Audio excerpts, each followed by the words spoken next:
And as a result of this accident,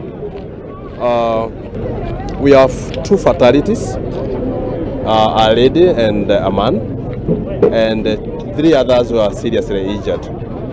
Briefly, at around 4 p.m., this lorry was coming from Rimuru direction heading towards Ruaka, and it appears that it lost brakes.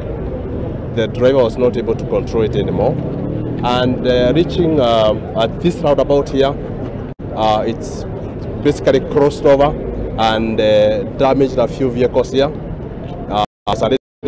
This roundabout has been killed instantly. There's another man who's also been confirmed dead. We suspect that the cause of this accident was brake failure, like I've said. Na mimi ningeuliza wafanyabiashara wa hapa Ndenderu, wale wanafanya kazi ya hawking, wale wanajaza gari hapa, hata hii Rofa na Runka, wenye wako hapa junction, tafadhali tufanye kazi pamoja, tuondoke kwa barabara, ndio mambo kama haya tuyazuie.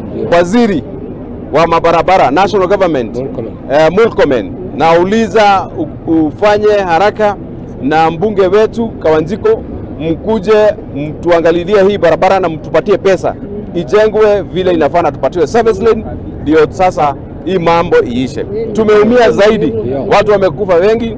Hii sio ajali ya kwanza. Tupatiwe underpass na tupatie footbridges, ndio hii maneno iishe.